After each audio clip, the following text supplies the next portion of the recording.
আসসালামু আলাইকুম। ওয়ালাইকুম আসসালাম। আচ্ছা, এখানে যে ফতেয়া হচ্ছে এটা কত বছর কত সাল হয়েছে এটা হচ্ছে?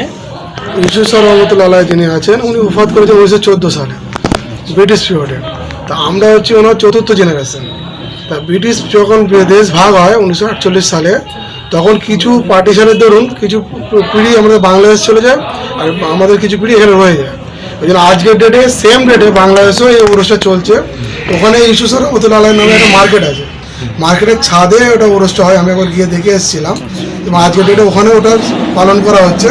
ওটা একটা যিনি আমাদেরই জেনারেশন, মানে আমার আব্বাদের চাচারা যখন চলে গিয়েছিল আর আমার আব্বারা এই সিলসিলাটা এখানে চালিয়ে যাচ্ছে। ইনি অ্যাকচুয়াল ছিলেন আমাদের যে আন্দুল রাজবাড়ি আছে, রাজবাড়ির শিক্ষক ছিলেন। ইনি ছিলেন ফার্সিতে পণ্ডিত, ওনার কেতাবও যা আছে সব ফার্সিতে ম্যাক্সিমাম, এবং উনি শিক্ষকতা করতেন ফার্সিতে ওই আমাদের রাজবাড়িতে। আর আগে রাজাদের একটা সিস্টেম ছিল, ওনারা যে এখন যে এত ধর্ম নিয়ে এত চর্চা এত বিভেদ, ব্রিটিশ পিরিয়ডে বলুন বা মুঘল পিরিয়ডে বলুন, রাজাদের মধ্যে কিন্তু সর্বধর্ম ব্যাপারটা ছিল। ওদের রাজসভায় থাকতো একটা মৌলভী সাহেবও থাকতো, একটা আমাদের পণ্ডিতও থাকতো, এবং সর্বধর্ম নিয়ে পর্যালোচনা করতো, সব ধর্ম নিয়ে বোঝার চেষ্টা করতো। এবং রাজধর্ম কাকে বলে সেটা চালাবার জন্য প্রতি ধর্মটাকে জানা দরকার, তারপরেই রাজধর্ম পালন করতে পারবে।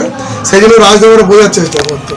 সেই জন্য আমাদের যে ইউসুফ স্যার রহমতুল্লাহ ছিলেন, উনি ইসলামের যে শিক্ষা দিতেন বা ফার্সি আধুনিক সব এখন এত কিতাব হয়েছে, আগামী যখন ব্রিটিশ পিরিয়ড ছিল তখন যত ভালো কিতাব সব ফার্সি ভাষায় ছিল।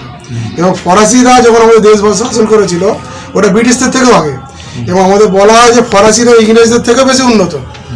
ওদের মেকানিজমে কিছু প্রবলেম ছিল, ওরা দেশ জয় করতে পারেনি, বেরিয়ে চলে গিয়েছিল, কিন্তু ওরা উপনিবেশ গঠন করেছিল প্রথম ফরাসিরা।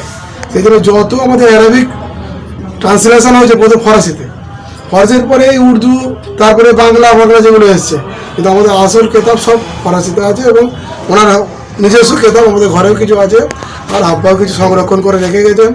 এবং এখন হয়ে গেছে ওই ফরাসি পড়ার খুব অভাব, সেই কেতাবগুলো আছে, পড়ার লোক কম আছে। আমার নাম আমিরুল ইসলাম মিত্র, হাজি আমিরুল ইসলাম মিত্র।